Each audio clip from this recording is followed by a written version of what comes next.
من الشيطان اللعين الرجيم. بسم الله الرحمن الرحيم. الحمد لله رب العالمين، والصلاة والسلام على أفضل المرسلين وإطرته الطيبين الطاهرين، ولعنة الله على أعدائهم أجمعين. أما بعد، فقد قال الله الحكيم في كتابه الكريم. بسم الله الرحمن الرحيم. ادع إلى سبيل ربك بالحكمة والموعظة الحسنة وجادلهم بالتي هي أحسن. وقال سبحانه وتعالى: إن مثل عيسى عند الله كمثل آدم خلقه من تراب ثم قال له كن فيكون. الحق من ربك فلا تكن من الممترين. فمن حاجك فيه من بعد جاءك من العلم فقل تعالوا ندعو أبناءنا وأبناءكم ونساءنا ونساءكم وأنفسنا وأنفسكم ثم نبتهل ونجعل لعنة الله على الكاذبين. سیرت ختمی مرتبت، تقریر نمبر 178، یعنی 178، اور موجودہ سال کی یہ 12ویں تقریر ہے. واقعہ مباہلہ کا بیان 6 تقاریر سے گزر کے آج 7ویں تقریر تک پہنچ رہا ہے. قرآن کریم کی 4 آیتوں کی تلاوت کی گئی ہے جو 2 مختلف موضوعات کے بارے میں. ایک آیت ہمیں یہ بتاتی ہے کہ حقانیت اسلام دوسروں تک پہنچانے کا طریقہ کیا ہے. ادعو الی سبیل ربک، لوگوں کو دعوت دو اپنے رب کے راستے پر، بالحکمہ، دانائی کے ذریعے سے، والموعظۃ الحسنہ، اور بہترین موعظے سے، وجادلہم باللتی ہی احسن، اور جدال کرو، یعنی مناظرہ کرو، بحث کرو، لیکن اچھے طریقے سے. اور دوسری 3 آیتیں مل کے یہ بتاتی کہ جب ان تمام باتوں کے باوجود کوئی اثر نہ ہو تو پھر فمن حاجک فیہ من بعد ما جاءک من العلم، جو علم آ جانے کے بعد بھی تم سے بحث کرے اور حجت کرے، فقل تعالوا، اس سے کہو کہ آؤ، ندعو، ہم لوگ ندا دیں اور پکاریں، ابنانا و ابناکم و نسانا و نساکم و انفسنا و انفسکم الی آخر. تو اب یہ 2 چیزیں آپس میں ان کا ربط ہے کہ جب حکمت اور دانائی کے بعد جب دلیل قبول کرنے کو کوئی تیار نہ ہو تو طریقہ بچتا ہے مباہلہ. لیکن وہ واقعہ مباہلہ جو تاریخ اسلام میں صرف 1 مرتبہ پیش آیا، اور وہ بھی یہ کہیے کہ پورا کہاں پیش آنے پایا، اس سے پہلے ہی نجران کے عیسائیوں نے اپنی شکست تسلیم کر دی. ہاں، یہ بتا دیا جائے کہ تاریخ انبیاء مباہلہ کا واقعہ اس سے پہلے کئی بار پیش آ چکا ہے، اور وہ والے مباہلے جو تاریخ انبیاء میں موجود ہیں وہ مکمل ہو گئے. جھوٹوں پر اللہ کی لعنت آ گئی تھی. لیکن فی الحال ہمارا موضوع ہے تاریخ اسلام اور ہمارے رسول کی زندگی.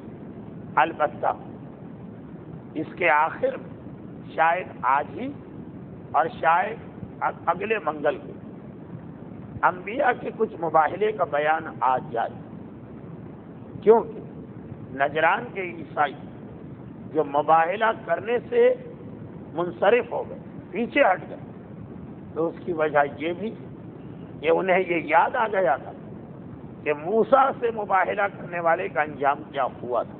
لیکن خیر ترتیب کے ساتھ بیان ہو تو سننے اور سمجھنے میں بھی مزہ آتا. تو تاریخ انبیاء مباہلے ہوئے.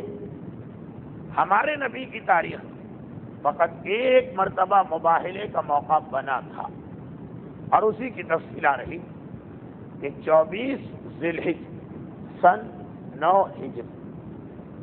یہ پیغمبر کی زندگی کی آخری 24 ذی الحجہ تھی جو مدینے میں گزری، کیونکہ اگلے سال اللہ کا رسول غدیر خم اور مدینے کے درمیان ہوگا اس تاریخ کو، اور اس کے بعد والے سال پیغمبر 24 ذی الحجہ سے پہلے دنیا سے رخصت ہو چکے ہوں.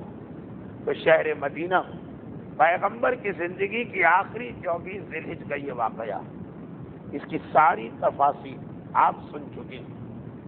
صرف یہاں تک یہاں بات پہنچ کے رک گئی. صرف اتنی سی بات رہ گئی کہ جب نجران کے عیسائی پیغمبر سے مناظرہ شروع کر لینے کے بعد آخر وہ جملہ اپنی زبان پہ لاتے کہ جس کا کوئی جواب نہیں، پھر اس کے آگے بحث نہیں ہو سکتی. اچھا، اب اس سے پہلے کہ وہ جملہ میں دوہرا دوں، پچھلی تقریر جہاں پہ رکی تھی وہی جملہ، ایک ایسا جملہ کہ اس کے آگے پھر کہیں پہ بات نہیں ہو سکتی، پھر بحث کی گنجائش ہی نہیں رہتی، پھر مسئلہ ختم. لیکن اس سے پہلے کہ وہ جملہ دوہراؤں، ایک بات، کیونکہ آج کی یہ سیرت رسول کی تقریب 28 رجب کے قافلہ حسینی کی مناسبت سے ایک مجلس عزا کی شکل بھی اختیار کر گئی. اور جیسا کہ اکثر آپ سنتے ہیں کہ 28 رجب کی تاریخ آج کی رات سے زیادہ مناسبت رکھتی ہے، اس لیے کہ امام مظلوم کا سفر 28 رجب کو عصر کے بعد ہوا تھا. بالکل ابھی شام کے وقت امام مدینے سے باہر نکلے تھے. یہ والی رات بالکل قریب والی رات، شاید ابھی امام مسجد شجرہ بھی نہیں پہنچے ہوں، مدینے کے اطراف ہی میں ہوں. تو اب یہ چونکہ مجلس بھی اور سیرت رسول کا سلسلہ چل رہا، تو آج اس بہانے سے کچھ عام باتیں بھی ہو جائیں اور یہ واقعہ مباہلہ بھی ہمارے ذہن میں رہے. تو جو بات سب سے پہلے بیان کرنا وہ یہ کہ پوری سیرت رسول پیغمبر کی عیسائیوں سے ایک ہی مرتبہ گفتگو ہوئی، اور وہ اتنے نرم اور امن اور سکون والے ماحول، یہ پھر سمجھ میں نہیں آتا کہ یہی عیسائی پیغمبر پہ یہ الزام کیسے لگا رہے کہ یہ وہ رسول ہے جو ایک ہاتھ میں قرآن لے کر لوگوں کو اپنے قریب بلاتا مگر دوسرے ہاتھ میں تلوار لے کر ان کی گردن اڑانے کو تیار بیٹھتا. ایک تصویر جو عیسائی علماء نے خصوصاً 18ویں اور 19ویں صدی میں جو اپنی کتابوں میں کھینچی وہ یہ کہ یہ وہ رسول کہ جس کے ایک ہاتھ میں کچھ اور دوسرے ہاتھ میں کچھ. معاذ اللہ، اس سے زیادہ واضح طور پر وہ جملے میں کہہ نہیں سکتا ہوں جو سراسر توہین رسالت میں بدل جائیں گے. مثلا اردو کا ایک محاورہ کہ منہ پہ رام رام اور بغل میں چھری، اس قسم کے بےہودہ، گھٹیا اور توہین رسالت والے جملے پیغمبر کے حوالے سے انہوں نے لکھے، اور یہ سلسلہ سلمان رشدی تک پہنچا. یہ واحد آدمی نہیں، ایک سلسلہ چلا رہا کہ جو یہاں تک پہنچ کے ابھی روکا. لیکن سوال یہ پیدا ہوتا کیا عیسائیوں، اگر پیغمبر کی یہ تصویر سچی تو جب تمہارے علماء اور تمہارے سردار شہر مدینہ میں گئے تھے تو آخر ان کے خلاف تلوار کیوں استعمال نہ کی؟ جو وہ کہتے گئے پیغمبر مانتے گئے. پیغمبر کا تلوار چلانا لیکن تمہارے خلاف تلوار نہ چلانا. دلیل ہے اس بات کہ جب کسی نے اسلام پہ حملہ کیا تو مجبوراً تلوار کو اٹھانا پڑا، لیکن پیغمبر اسلام کی یہ توہین کرنے والے جو یہ بھول گئے کہ واحد قوم عیسائیوں کی تھی جو بغیر تلوار کے مدینے میں آئے، اس لیے بغیر تلوار کے ان سے سارے مذاکرات کیے گئے، باقی ہر ایک تلوار لے کے آ رہا تھا۔ تو اسلام یہاں اس بات کا قائل نہیں کہ تلوار کے ذریعے لوگوں کو مسلمان کیا جائے، وہاں اس بات کا قائل بھی نہیں کہ اگر کوئی تمہارے سیدھے گال پہ تھپڑ مارے تو تم اپنا الٹا گال بھی پیش کر دو، نہیں، اگر کوئی حملہ کرے گا تو دفاع کیا جائے گا، مزاحمت کی جائے گی۔ اور حق تو یہ ہے، حق تو یہ کہ آج دنیا بھر میں مذہب کے خلاف جو ایک لہر چل رہی ہے، کسی قوم کو مذہب نہیں چاہیے، ہر ایک مذہب سے جان چھڑانا چاہتا، یہ سارا کیا دھرا عیسائیوں کا ہے، یہودیوں کا بھی نہیں۔ یہودی تو صرف 100 سال سے طاقت پکڑے ہوئے، یہ سارا کیا دھرا عیسائیوں کا ہے۔ آج الزام ہم پہ لگاتے ہیں، آج اپنے آپ کو بڑا پاک و پاکیزہ، معصوم اور بھولا بھالا بنا کے پیش کرتے ہیں۔ ساری خرابی انہوں نے پیدا کی، اور جب عمارت تھی تو ملبہ مسلمانوں کو اٹھانا پڑا۔ واحد لیکن دو چھوٹی چھوٹی باتیں کہہ دوں تاکہ یہ نجران، مباہلہ، عیسائی، اسلام، اس کے حوالے سے یہ ایک اصولی بات بھی طے پا جائے۔ دیکھیے، اسلام کی یہ تصویر پیش کرنے والے کہ اسلام تلوار سے پھیلا، اسلام خونریزی کا نام ہے، اور یہی الزام بات امام مظلوم پہ بھی رکھنے کی کوشش کی گئی کہ انہوں نے مسلمانوں کے ماحول 28 رجب کی تاریخ مدینے سے باہر نکل کر اسلام میں فساد برپا کرنا چاہا تھا۔ جب سب لوگ یہ دین کو مان چکے تو آخر انہیں کیا ضرورت تھی ایک اختلاف پیدا کرنے کی؟ معذاللہ یہی الزام اس معصوم پہ بھی لگایا جا رہا کہ جس کی سفر کی مناسبت سے آج کی یہ گفتگو ہو رہی۔ مگر ایک چھوٹی سی بات کہ ساری تاریخ انسانیت جتنا ظلم عیسائیوں نے کیا اور جتنے قتل و غارت گری عیسائیوں نے کی اور جتنا انسانیت پہ ظلم عیسائیوں نے کیا، دنیا کی کسی قوم نے نہیں کیا۔ چنگیز خان، ہلاکو خان، یہ کوئی حیثیت نہیں رکھتے، فقط اس ایک صدی 2 بڑی جنگوں میں اتنے آدمی انہوں نے مار دیے، اور فقط 3 دن کے وقفے سے جاپان کے 2 شہروں پر ایٹم بم گرا کر اتنا انسانیت سوز ظلم انہوں نے کیا کہ پوری تاریخ میں اس کی مثال نہیں۔ لیکن خود تو بڑے معصوم، بڑے بھولے بھالے اور بہت ہی امن پسند بن کے کونے میں جا کے کھڑے ہو گئے، اور تصویر اسلام کی ایسی کھینچی کہ جیسے اسلام ہر وقت تلوار چلانے کا نام، جیسے اسلام ہر وقت خونریزی کرنے کا نام، جیسے اسلام فقط اور فقط ملک گیری اور دوسروں کی زمین پہ قبضہ کرنے کا نام۔ فقط اس ایک صدی کے اندر عیسائیوں کے ہاتھوں یہ دونوں جنگ کسی مسلمان نے شروع نہیں کی، اس دونوں جنگوں دونوں فریق عیسائی، لیکن ساری دنیا کا بیڑا ان لوگوں نے اپنی اس جنگ میں غرق کیا، الزام ہم پہ لگا دیا۔ اور خالی یہی نہیں، یہ سیاسی نہیں، یہ عیسائی جنہوں نے مذہب کے نام پر اتنے دھوکے دیے۔ آج ہمارے ان اسکولوں میں جہاں کیمبرج تعلیم ہے او لیول اے لیول، آج ہمارے ان اسکولوں میں جو مختلف سینٹس کے نام سے جہاں انگریزی تعلیم، عیسائیت کی کچھ اور تصویر پیش کی جا رہی، کہا جاتا کہ کرائسٹ از لو، کرسچینٹی از لو، ہم تو محبت ہیں، ہم تو پیار ہیں، ہم تو قائل ہیں اس بات کے، یہ سیدھے گال کا تماچا کھا کے الٹا گال پیش کر۔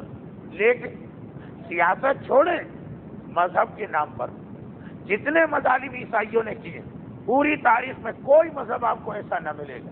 تھوڑی بہت اگر شباہت آتی ہے تو ہندو مذہب کے اندر آتی ہے، یہودی بھی نہیں، اس لیے کہ یہودیوں کا اقتدار فقط 100 سال پہلے کی بات، عیسائیت۔ ذرا دیکھیں کہ آخر یورپ اینٹی ریلیجن موومنٹ شروع کیسے ہوا؟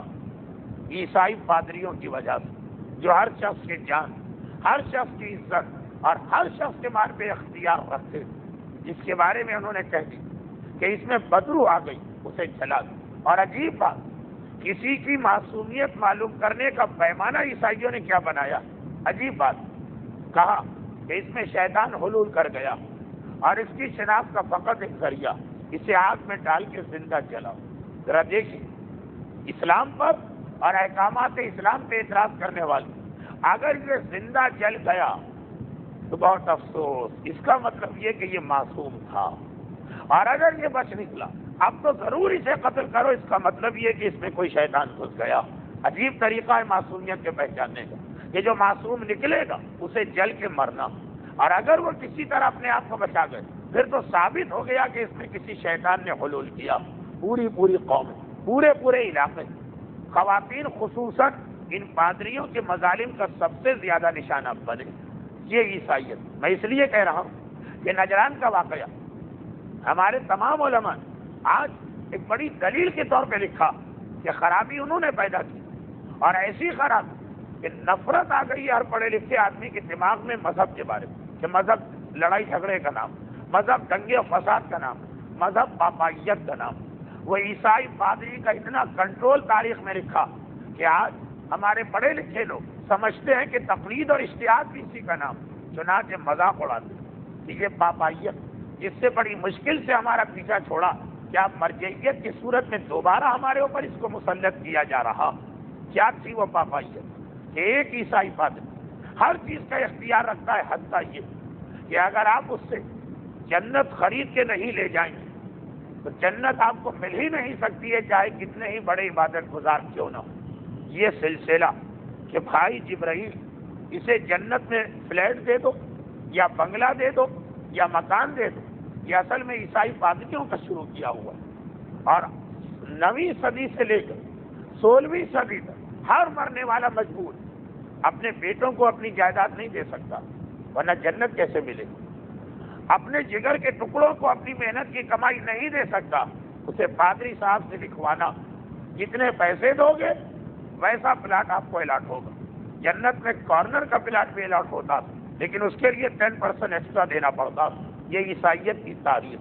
چنانچہ اسی سے تو آخر آ کر کسی شخص نے وہ طریقہ اختیار کیا کہ آج بھی اس کی عقل مندی پہ حیرت ہوتی ہے۔ جب یہ 15ویں صدی پورے زور و شور پہ، میں بتا اس لیے رہا ہوں کہ خرابی ان کی وہ غدنا مسلمانوں کو پڑ رہا، مذہب سے جب نفرت پھیلی تو انہوں نے سارا ٹارگٹ اسلام کو بنا دیا، ورنہ خرابی مسلمانوں نے کب یہ طریقہ کار رہا کہ آپ اگر عالم کو یا مرجع کو یا نائب امام کو پیسے دیں گے اور وہ آپ کے نام سرٹیفکیٹ لکھے گا تبھی آپ کو جنت ملے گی۔ اتنا یہ سلسلہ بڑھ گیا کہ ہر شخص مجبور تھا کہ اپنی ساری میراث پادری صاحب کو دے کے جائے تاکہ وہاں سے ایک سرٹیفکیٹ ملے، بلکہ وہاں سے وہ ڈاکومنٹ ملے، وہاں سے مکان کی خریداری کی فائل آپ کو ملے کہ جنت کے اندر آپ کو کون سا پلاٹ ملے گا۔ چنانچہ وہ بہت ہی مشہور واقعہ، جب یہ دیکھ ہر پڑھے لکھے کا دل جلنے لگا تو ایک مرتبہ ایک صاحب ایک پادری کے پاس گئے۔ کون پادری؟ ویٹیکن میں بیٹھنے والا پوپ، اور کہا کہ آج میں بھی آپ کے پاس خریدنے آیا ہوں، لیکن جہنم۔ پہلے تو پادری چونکا کہ کہیں ایسا تو نہیں کہ مجھے سننے میں دھوکہ ہوا، لوگ جنت خریدنے آتے ہیں، یہ جہنم کا خریدار کون آ گیا؟ کہا کیا تم نے صحیح کہا؟ ہاں مجھے جہنم خریدنا، وہی جس میں سانپ ہیں اور بچھو ہیں اور عذاب خدا، وہی جہنم خریدنا۔ آج تک جہنم خریدنے کوئی نہیں آیا۔ چنانچہ پادری نے کہا کہ اچھا بے وقوف پھنسا، اتنے پیسے چاہیے سے لے لو، یہ سارے پیسے فالتو میں ملیں گے، تو جنت کا تو حصہ نہیں دینے کا۔ اچھا ٹھیک، کون سا پلاٹ چاہیے؟ کہا پوری جہنم۔ میں تو تھوک کے باؤ سودا کرنے آیا ہوں، پوری کی پوری جہنم آپ مجھے دے دیجیے، بتائیے کتنے پیسے آپ کو چاہیے؟ اچھا یہ بالکل فالتو چیز، نہ کوئی جہنم خریدنے آیا نہ کوئی خریدنے آئے گا۔ کہا ٹھیک، اتنے لاکھ روپے دے دو، جہنم تمہاری، خرید لو۔ لکھوا دیا، پادری صاحب سے لکھوا دیا کہ جہنم ہماری، اور باقاعدہ وہ کاغذ لے کے آ گئے۔ پادری بھی بڑا خوش کہ جنت کے لیے تو سوچ سمجھ کے لکھ کر دینا پڑتا کہ کہیں ایسا نہ ہو کہ دو آدمیوں کی ایک جیسی دستاویز ہو جائے، ایک ہی پلاٹ نمبر 2 کو آؤٹ ہو جائے۔ جہنم میں کوئی مسئلہ ہی نہیں، لکھ کے دے دیا ساری جہنم اس کی۔ انہوں نے 2 دن کے بعد اپنے گھر میں بورڈ لگا دیا اور کہا کہ اب کسی کو جنت خریدنے کی ضرورت رہی نہیں، اس لیے یہ 2 ہی چیزیں ہیں دنیا میں، یعنی مرنے کے بعد، یا جنت یا جہنم۔ جہنم تو ساری میں نے خرید لی، اب اس میں تو کوئی آدمی جا ہی نہیں سکتا، تو جنت خرید کے کیا کرو گے؟ وہی باقی لا محالہ اللہ اسی میں بھیجے گا، اور تیسری کوئی چیز ہی نہیں۔ دیکھیں ہمارے ہاں مقام اعراف ہے، عیسائیت میں کوئی مقام اعراف نہیں۔ کہا جہنم میں کوئی جا نہیں سکتا، میں نہیں جانے دوں گا، اور میرے پاس ثبوت، پوری جہنم میرے نام ہے A to Z، یہ لکھا ہوا پادری صاحب کا قبالہ میرے پاس ہے، چنانچہ اب آپ پیسے ضائع نہ کریں، کوئی خالی جگہ بچی ہی نہیں ہے سوائے جنت کے۔ یہ کیوں؟ یہ عیسائیوں اس مذہبی ڈکٹیٹرشپ کا نتیجہ کہ ایسے ایسے مذاق لوگوں کو کرنا پڑے۔ یہ مذاق بنایا نہیں گیا، یہ تاریخ یورپ کے اندر واقعہ لکھا گیا، اور پھر خصوصیت کے ساتھ آج سارا جھگڑا سائنس اسلام سے کرتی ہے، مگر خرابی عیسائیوں کی۔ اسلام تو کبھی سائنس سے ٹکرایا ہی نہیں، اسلام نے ہمیشہ کہا سائنس الگ ہے، ہم الگ، ہم دونوں تو کہیں پہ ٹکراؤ ہو ہی نہیں رہا۔ ٹکراؤ ہوا تھا عیسائیت کا سائنس سے، اور عیسائیت نے سائنس پہ اتنے مظالم کیے کہ سائنس نے بھی تہیا کیا کبھی تو ہمارا دن آئے گا۔ مولا کی ایک حدیث، یوم لکا و یوم علیکا، ایک دن ایسا ہے جو تمہارے ضرر پہ، تو ایک دن ایسا بھی آئے گا جو تمہارے فائدے میں۔ سائنس نے بھی کہا اچھا ابھی جو دل چاہے کر دو، کبھی ہمیں بھی تو موقع ہاتھ لگے، اور جب ہاتھ لگا تو ایسا انہوں نے انتقام لیا سارے مذاہب سے۔ مگر جھگڑا اختلاف عیسائیت سے تھا، اس لیے کہ جب گلیلیو نے یہ کہا کہ زمین گول اور سورج کے گرد گھومتی، تو اس وقت ویٹیکن کے پوپ نے اسے بلوایا اور باقاعدہ اس پہ کیس چلایا گیا اور کہا تھا کتاب مقدس یعنی انجیل اور تورات میں لکھا کہ زمین چوکور اور سورج اس کے گرد گھومتا، چنانچہ اپنا نظریہ واپس لو ورنہ تمہیں سزا دی جائے۔ واپس لینے سے انکار کر دیا نظریہ، مگر اتنے کوڑے پڑے کہ عاجز آ کر کہا میں اپنا نظریہ واپس لیتا ہوں، میں جھوٹا ہوں، واقعاً زمین چپتی ہے اور سورج زمین کے گرد گھومتا۔ لیکن جب زخموں سے نڈھال عدالت سے نکل کے جا رہا تو آہستہ آہستہ کہہ تو یہی رہا تھا نا، یہ خدا کی قسم حق تو وہی ہے جو میں نے پہلے کہا۔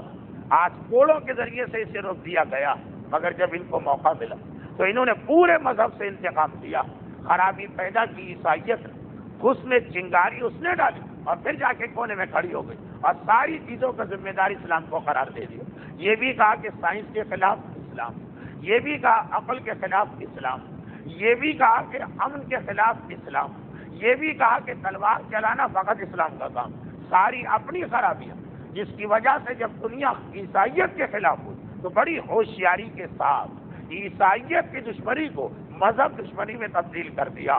مگر نجران کا واقعہ گواہ، نجران کا واقعہ گواہ کہ جب مسلمانوں کے پاس پوری طاقت اور جب مسلمانوں کے پاس مکمل اقتدار اور جب مسلمان جس طرح سے چاہتے عیسائیت کا خاتمہ کر سکتے تھے، لیکن اس کے باوجود اتنے صبر و تحمل کا مظاہرہ کیا گیا کہ وہ آ کر مسلمانوں کی مسجد مسلمانوں کے خلاف ہال فول بک رہے ہیں، اسے برداشت کیا گیا۔ اسلام کی عبادتوں کا مذاق اڑا رہے ہیں، اس کو برداشت کیا گیا۔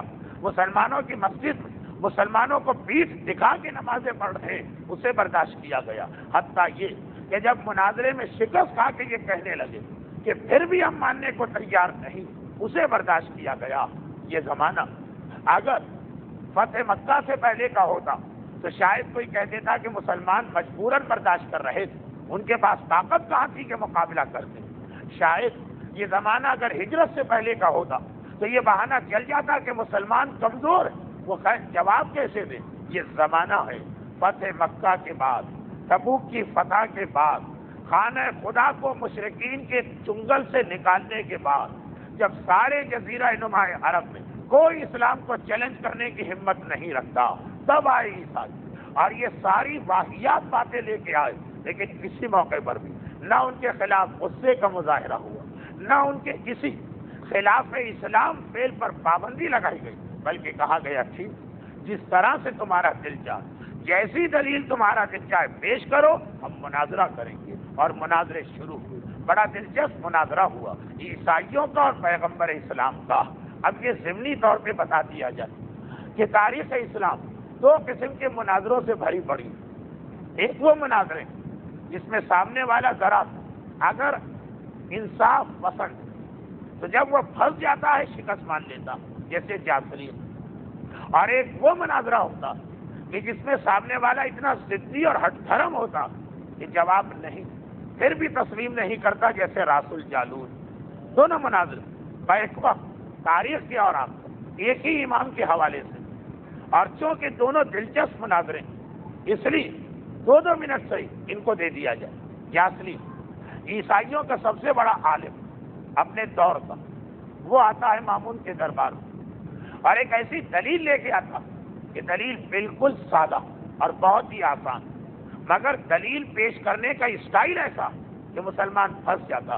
واقعہ مشہور، کون مومن ایسا ہے جس نے اس کو نہیں سنا، مگر جو ہمارا موضوع چل رہا اس کے اندر مزید وضاحت کی خاطر اور اس کے حوالے سے ایک مسئلہ اصول فقہ کا بھی پیش کرنا جو پیغمبر اور امام ان کے کلام کو سمجھنے کے لیے ضروری ہے، اور وہ یہ بہت ہی آسان سی بات کرتا، کہتا ہے کہ اے مسلمانوں، کیا تم اپنے رسول کی رسالت کے قائل ہو؟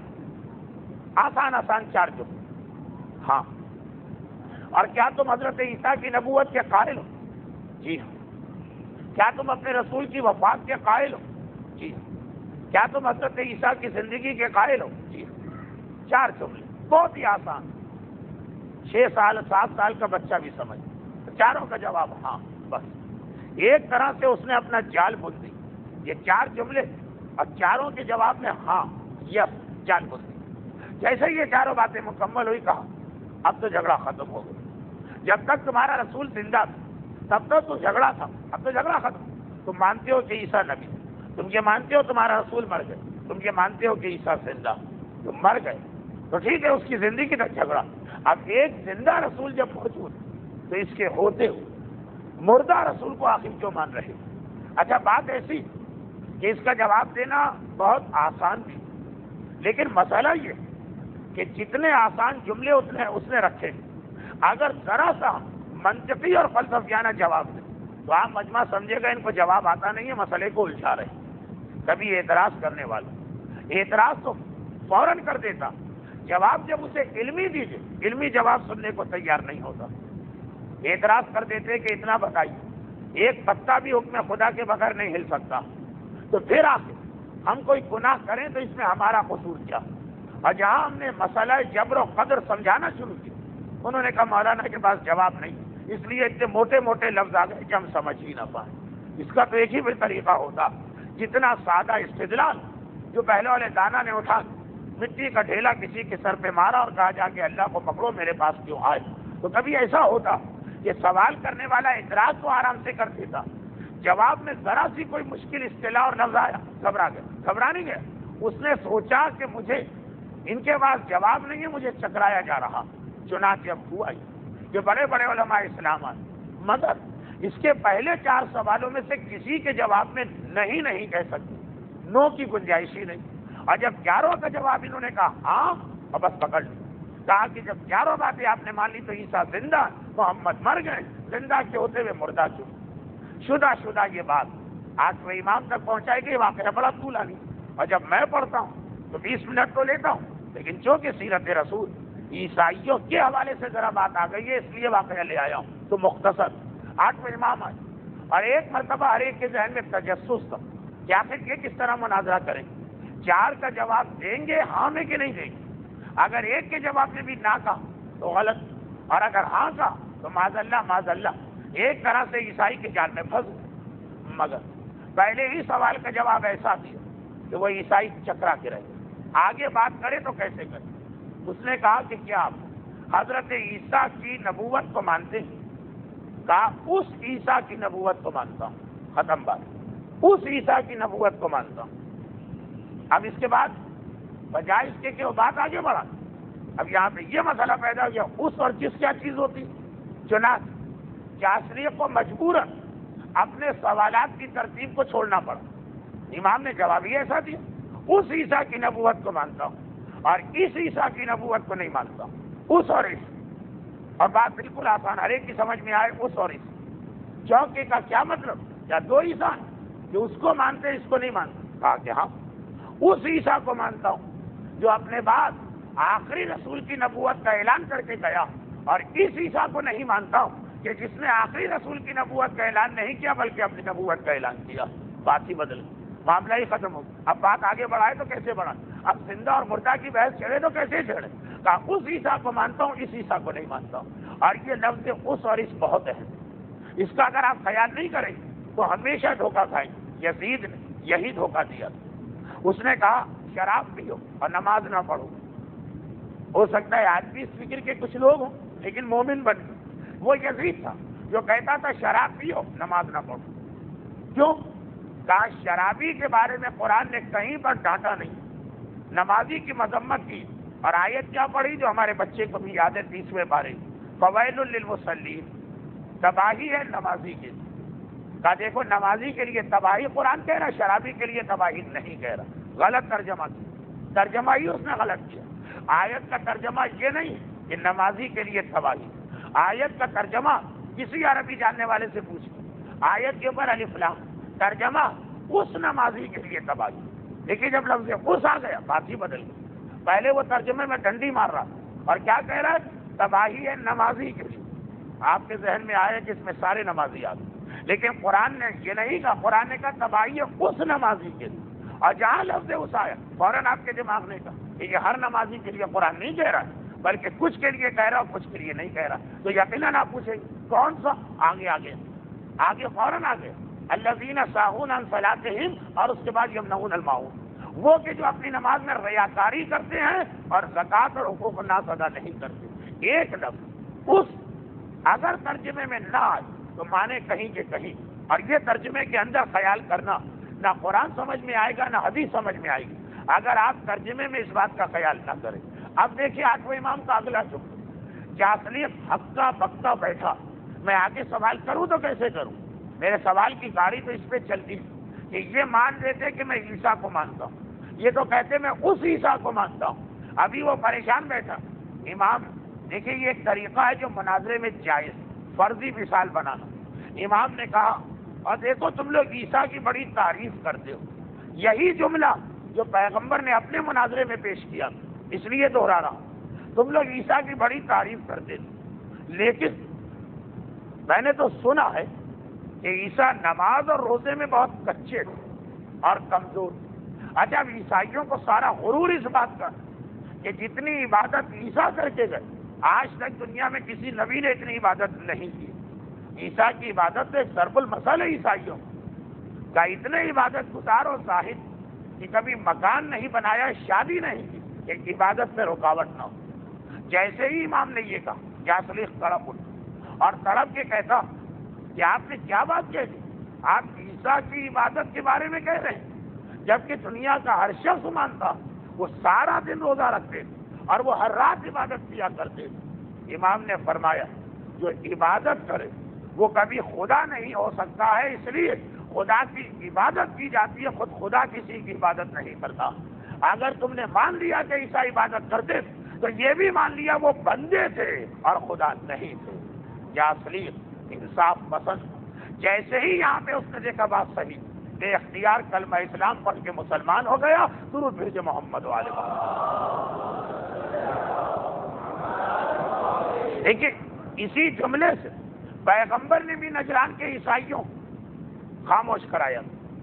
جب عیسیٰ عبادت کرتے ہیں تو معبود عابد نہیں ہوتا, عابد معبود نہیں ہوتا. عبادت خود دلیل بندگی. اچھا بھائی ایک یہ مناظرہ, ایک رسول جالوس یہودیوں کا سب سے بڑا عالم امام کے پاس آیا, انہی امام کے پاس, اسی مامون کے دربار میں, اور آنے کے بعد مناظرہ شروع کی. رسول جالوس یہ ایک عہدہ, نام نہیں عہدہ, یہ ایک یہودی علماء کی ایک کیٹیگری ہے. رسول جالوس سب کا سردار. اور اس نے آ کر جو مناظرہ کی وہ کیا, وہ یہی تو تھا کہ ایک مرتبہ امام نے پوچھا کہ یہ بتاؤ تم حضرت موسیٰ پر نبوت کو ختم کیوں سمجھتے ہو, موسیٰ جیسی عزت اور احترام عیسیٰ کی کیوں نہیں کرتے؟ کہا اس لیے کہ موسیٰ نے ایسے معجزے دیکھا کہ کوئی نہیں دکھا سکتا. دریا کو شکافتہ کیا, عصا کو اشتہا بنائے, اپنے ہاتھ کو اپنے گریبان میں لے جاتے تو ید بیضا وہ چمکتا ہوا باہر نکلتا. ایسا معجزہ اور کسی نے نہیں دکھایا. امام نے کہا لیکن حضرت عیسیٰ نے بھی تو مردوں کو زندہ کیا, نابینا کو بینا کیا, کوڑھی کو صحت مند. کہا مگر یہ موسیٰ والے معجزے کو تھوڑی کہ دریا کو شکافتہ کیا جائے یا ید بیضا چمکتا ہوا ہاتھ یا اشتہا. امام نے فرمایا اس کا مطلب کہ تمہارے نزدیک نبی وہ جو یہ والے معجزے دیکھا. کہا کہ ہاں. تو جواب دیا کیا تم موسیٰ سے پہلے کسی اور کو بھی نبی مانتے ہو؟ کہا کیا آدم سے لے کے موسیٰ تک سب کو مانتے ہیں؟ جواب دیا تو کیا ان لوگوں نے بھی دریا شگافتہ کیا اور کیا اشتہے عصا کو اشتہا بنایا اور اپنے ہاتھ کو چمکتا ہوا ہاتھ بنایا؟ کہا نہیں، انہوں نے تو نہیں بنایا، یہ تو خالی موسیٰ نے کیا۔ اچھا جب انہوں نے نہیں کیا تو انہیں کیوں مانا؟ کہا انہوں نے اور معجزے دکھائے اپنی اپنی قسم کی۔ تو امام فرماتے ہیں اس کا مطلب یہ ہوا کہ جو بھی اس قسم کے معجزے دکھائے وہ نبی، خاص اشتہا بنانا شرط نہیں۔ کہا کہ ہاں۔ تو جواب دیا پھر عیسیٰ نے بھی تو نابینا کو آنکھ دی اور مردے کو زندہ کیا، دوبارہ یہ بات آ گئی۔ کہا ٹھیک، مگر ہم نے اپنی آنکھوں سے تو یہ کرتے نہیں دیکھا حضرت عیسیٰ کو۔ امام نے کہا تو کیا موسیٰ کو اشتہا بناتے اپنی آنکھ سے دیکھا اور دریا کو شگافتہ کرتے اپنی آنکھ سے دیکھا؟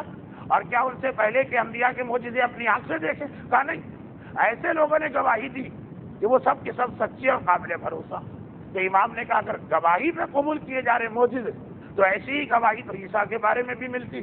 کہا بس میں بحث نہیں کرنا چاہتا، موسیٰ کے معجزے میرا دل مانتا، عیسیٰ کے معجزے نہیں مانتا، خدا حافظ۔ امام نے فرمایا اب اس کا جواب تو کسی کے پاس نہیں، یہ تو ہر دھرمی ابھی تک جو بات چل رہی وہ ٹھیک۔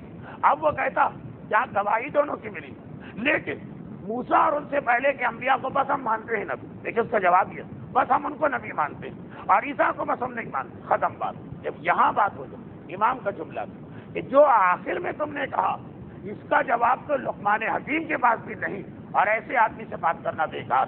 ایک یہ طریقہ ہوتا ہے مناظرے کا، ایک جاسوس والا طریقہ ہوتا ہے۔ نجران کے عیسائیوں کے ساتھ کیا ہوا؟ نجران کے عیسائی راس الجالوت کے مرحلے پر آ کے پہنچے تھے مگر اتنے ضدی نہیں نکلے۔ وہ کیسے؟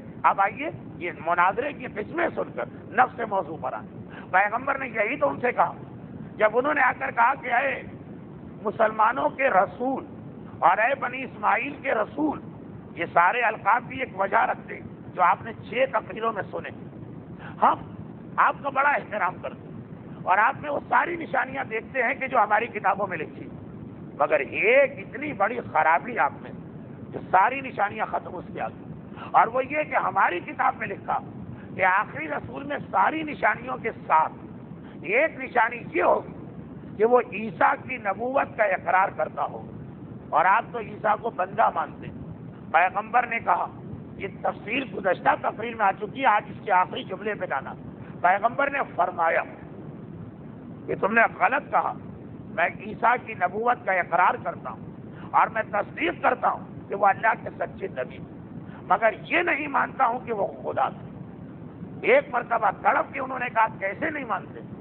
وہ ایسے معجزے دکھاتے جو اور کسی انسان کے لیے ممکن نہیں، اندھوں کو بینا کرتے اور گوڑی کو صحیح کرتے تھے اور مردے کو زندہ، لوگوں کے دل کی بات بتا دیا کرتے تھے۔ پیغمبر نے کہا بے شک وہ یہ سب کرتے تھے مگر اذن پروردگار سے، ورنہ عیسیٰ کو نہ اپنے زندہ ہونے پر اختیار، نہ اپنے وفات پہ اختیار، نہ اپنے دوبارہ اٹھنے پہ اختیار، اور نہ یہ معجزے دکھانے پہ اختیار، یہ سب ان کو قدرت ملی تھی اللہ کی جانب سے۔ کہا کہ نہیں، ایسا کیسے ہو سکتا ہے کہ وہ خدا نہ ہو، وہ بغیر باپ کے پیدا ہوئے؟ ہے کوئی مثال کوئی بغیر باپ کے پیدا ہو؟ اور پھر سورہ آل عمران کی آیت نمبر 59 آ گئی، ان مثل عیسیٰ عند اللہ کمثل آدم خلقہ من تراب ثم قال له کن فیکون۔ عیسیٰ کی مثال بارگاہ الہی میں آدم جیسی کہ آدم کو مٹی سے بنایا، پھر کہا کن ہو جا فیکون، تو آدم ہو گئے۔ انہوں نے یہ سنا۔ اب اس کے بعد کا جو انہوں نے یہ سنا، جب بیچ میں ایک بات رہ گئی، وہ پچھلی تقریر میں آ چکی، آج بھی آ چکی، کہ جب پیغمبر نے کہا ان میں سے کسی چیز پہ بھی عیسیٰ کا اختیار نہیں، اور پھر عیسیٰ خون رکھتے تھے، خدا خون نہیں رکھتا، رگے رکھتے تھے، خدا رگے نہیں رکھتا، پٹھے رکھتے تھے، خدا پٹھے نہیں رکھتا، ایک جگہ میں تھے، خدا لا مکان، اس کا جسم نہیں، حدث سے اصغر و اکبر صادر ہوتے تھے، خدا ہر قسم کے حدث سے منزہ۔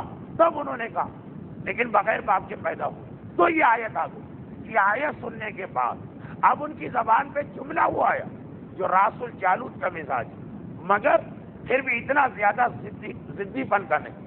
انہوں نے کہا آپ جو بھی کہی، آپ نے آدم کی مثال دے دی نا، آپ جو بھی کہی، ہمارا دل آدم کو خدا کہنے پہ راضی نہیں، اور ہمارا دل اس پہ مطمئن نہیں کہ عیسیٰ کو کیسے بندہ مانے۔ ہم دلیل نہیں رہی، اب دیکھیے چپ ہو گئے، جب پیغمبر نے یہ ساری دلیلوں کا جواب دیا اور آخر میں اس دلیل کا باپ اور بغیر باپ کے پیدائش، اب کیا جواب؟ کوئی جواب نہیں۔ لیکن انہوں نے کہا بس ہمارا دل نہیں مانتا، یہ ایک عجیب دلیل، ہمارا دل نہیں مانتا۔ یہ دلیل ہمارے یہاں لوگ عقائد میں استعمال نہیں کرتے، شریعت میں استعمال کرتے۔ کلمہ زبان پہ لاتے ہیں رسول آل رسول کا، مزاج ہے رسول جالوت کا، لیکن نام ہے رسول کا، مزاج ہے رسول جالوت کا۔ کیسے؟ ہم نے کہا کہ فقہی مسئلہ، مثلا آغا کوئی بیچارے اس مسئلے کی بنیاد پہ کتنا زیادہ طعن اور تشریح کا نشانہ بن۔ ہم نے کہا کہ مسئلہ یہ ہے کہ دنیا میں کہیں جان ہو جائے آپ کو منانا، تو ہمارا دل نہیں مانتا، دلیل کوئی نہیں، ہمارا دل نہیں مانتا، ہم اسے قبول کرنے کو تیار نہیں۔ نام امام کا لیا جا رہا ہے، مزاج کس کا بنایا جا رہا ہے؟ اس رسول جالود یہودی اور اس نجران کے عیسائی۔ ہم نے کہا امام خمینی کا فتویٰ کہ اگر آپ بڑے شہر کھاردر سے 22 کلومیٹر چلے گئے، چاہے کراچی کے اندر رہیں، آپ کی نماز اور روزہ قصر، تو ہمارا دل نہیں مانتا۔ جب ہم کراچی کے اندر ہیں تو کیسے مسافر؟ ہمارا دل نہیں مانتا۔ ہم نے کہا دیکھیے آپ اس سال سنا ہے ارادہ کر رہے ہیں عمرے پہ جانے کا رمضان، مگر یہ یاد رکھیے گا کہ اگر آپ 10 دن سے کم کسی شہر میں رہیں تو وہاں پہ آپ روزے نہیں رکھ سکتے، چاہے رمضان ہی کیوں نہ ہو۔ تو ہمارا دل نہیں مانتا۔ یہ کیسے؟ رمضان کا مہینہ ہے، خانہ خدا ہے، مکے کی سرزمین ہے، یا روضہ رسول ہے، مدینے کی سرزمین ہے جہاں روزے واجب ہوئے، اور ہم بغیر روزے کے آ جائیں، ہمارا دل نہیں مانتا۔ یہ سب مولویوں کے مسئلے، یہ دل نہیں مانتا، یہ کہاں کا مسئلہ؟ یہ کدھر سے بات آئی؟ کبھی کسی جگہ پر رسول اور امام نے کسی عقیدے یا شریعت کے مسئلے میں کہا دل مانتا کہ نہیں مانتا؟ یا انہوں نے کہا اللہ نے یہ کہا ہے ہم یہ کہتے ہیں؟ یہ یہودیوں کا مزاج ہے، یہ عیسائیوں کا مزاج ہے کہ جب جواب یہ کہ ہمارے پاس دلیل کوئی نہیں ہے آپ کی بات توڑنے، وہ دل نہیں مانتا، دل نہیں مانتا، یہ کہہ کر جتنے گناہ دل چاہے آپ کر لیں، کوئی آپ سے پلٹ کے سوال نہیں کر سکتا۔ کتنی نجاستیں ہماری عورت گھر پاک کرنے جاتی، بوجھا لگا کے سارا گھر نجس کر دیا، ہم نے کہا نجس ہو گیا، تو ہمارے دل میں یہ بات نہیں آتی کیسے نجس ہو گیا، ختم بات۔ واشنگ مشین سے پیشاب کے کپڑے کی طہارت خاصی مشکل، اس لیے کہ پیشاب کا کپڑا 2 مرتبہ طہارت مانگتا، تو نہیں ہمارا دل نہیں مانتا، اتنا پاک صاف ہو گئے۔ اور تو اور جبکہ مسئلہ بڑھ کے ہندوستان پہنچتا، پاکستان میں تو ہم بچے ہوئے ہیں، یہاں بھی اتنا بچے نہیں۔ ہم نے کہا جی موجودہ برادری اور اکثریت کہتی ہے ہندو نجس، تو ہمارا دل نہیں مانتا، اس لیے کہ اتنے پاک صاف کے یورپ امریکہ کے عیسائی، خیر عیسائی تو ابھی آج کا فتویٰ آ گیا، لیکن جو غیر عیسائی اتنے صاف ستھرے نیٹ اینڈ کلین وہ نجس، اور آپ میں یہ مسلمان جو میلا کچیلا ہر وقت گندگی میں رہنے والا پاک، ہمارا دل نہیں مانتا۔ ہم نے کہا غیر مسلم ملک سے آنے والا گوشت حرام، کا یہ جو مردار جانور مر چکا ہوتا ہے اس کے گلے پہ لانڈھی میں چھری پھیر دیتے ہیں، یہ حلال، اور وہ اتنا صاف ستھرا گوشت کہ اسے دیکھ کے دل چاہے کہ کچا کھا لو، اور وہ آپ کہہ دیں کہ نجس، ہمارا دل نہیں مانتا، کیونکہ یہ کیسے دنیا میں کئی جگہ جاتے ہیں۔ تو اس لیے جہاں جہاں لوگوں کے دل نہیں مانتے وہ سارے دل میں یہاں پہ لے کے آ رہا ہوں۔ یہ دلیل یا تو رسول جالوت نے دی تھی امام کے سامنے، جواب نہیں ہے، دل نہیں مانتا۔ اور یہ نجران کے عیسائیوں نے کہا، جب سب جگہ آ کے پھنس گئے، پہلے کہا کہ عیسیٰ نے معجزے دیکھا، تو پیغمبر نے کہا مگر جسم، رگ، پٹھے، خون، گوشت، حدث یہ خدا میں تو نہیں ہوتا، تو کہا بغیر باپ، تو کہا آدم بھی بغیر باپ کے، بلکہ وہ تو ڈبل بغیر باپ کے، یعنی باپ کے بھی بغیر ماں کے بھی بغیر۔ تو آخری جواب کیا؟ کوئی دلیل نہیں، لیکن ہمارا دل عیسیٰ کی بندگی کو نہیں مانتا اور آدم کی خدائی کو نہیں مانتا۔ لیکن آدم کی خدائی تو کہہ بھی نہیں رہے رسول، عیسیٰ کے بند کا دل نہیں مانتا۔ جب انہوں نے یہ جملہ کہا دل نہیں مانتا، تو پیغمبر نے ایک ایسا جملہ کہا جو اس سے پہلے بھی یہودیوں کے مقابلے میں پیغمبر کہہ چکے ہیں، یا یہ کہیے کہ یہودیوں کے مقابلے میں یہ جملہ آ چکا۔ یہودیوں کا ایک قبیلہ ایسا تھا جنہوں نے خیبر کی لڑائی میں مسلمانوں کے ساتھ مراد کیا تھا، یعنی معاہدہ کیا تھا کہ اگر مدینے پہ کوئی حملہ کرے گا ہم آپ کا ساتھ دیں گے۔ اور ہوا یہ کہ جب خندق کی لڑائی میں کفار نے حملہ کیا تو یہ ساتھ تو کیا دیتے، انہوں نے آ کے پیچھے سے مسلمانوں پہ حملہ کر دیا۔ وہ تو رسول اللہ کی چچی جناب صفیہ کی بہادری تھی کہ ایک یہودی کا سر کاٹ کے یہودیوں میں پھینکا تو وہ ڈر کے بھاگے، واقعہ آ بھی چکا اور بچوں کی کورس کی کتاب میں بھی موجود. تو اب جب انہوں نے اتنا فراڈ کیا تو اللہ کا رسول جب جنگ خندق کو فتح کر کے مدینے آئے تو ان یہودیوں سے پوچھا گیا بتاؤ یہ فراڈ جو تم نے کیا اس کا فیصلہ کیسے ہو. انہوں نے ایک صحابی کو بیچ میں رکھا صاحب, اور انہوں نے کہا تم یہودی ہو تورات کو مانتے ہو, تمہارا فیصلہ ہم تورات سے کریں, اور تورات میں لکھا ہے کہ جو قوم ایسا فراد کرے اس کے سارے مردوں کو قتل کر دو. چنانچہ تورات کا حکم ان پہ لایا گیا. پیغمبر نے یہاں پہ ان سے یہ فرمایا کہ تم جواب ختم ہو, عیسیٰ کی خدائی کے بارے میں کوئی دلیل نہیں ہے, لیکن کہتے دل نہیں مانتا. پیغمبر نے کہا اچھا تو فیصلہ پہ اس طریقے پہ کیوں نہ کر لیا جائے جو ایسے موقعوں پہ انبیاء کا طریقہ تھا. آپ کو یاد ہوگا وہ لوگ جو مسلسل میری تقاریر سن رہے ہیں, مباہلے کی آج 7ویں تقریر, پہلی تقریر سے لے کے 5ویں تقریر, نجران میں جو ان کے آپس کی بحث ہوئی تو آپ کو یاد ہوگا کہ یہ سب انبیاء کے حالات کو جانتے ہیں. اچھا پوری قوم نہیں آئی ہے یہاں پر صرف نجران کے 14 آدمی آئے, 14 آدمی, اور یہ سب پڑھے لکھے یہ جانتے ہیں. تو پیغمبر نے کہا پھر ایسے موقع پر ہم وہ طریقہ کیوں نہ اختیار کریں جو انبیاء کا طریقہ کر رہا.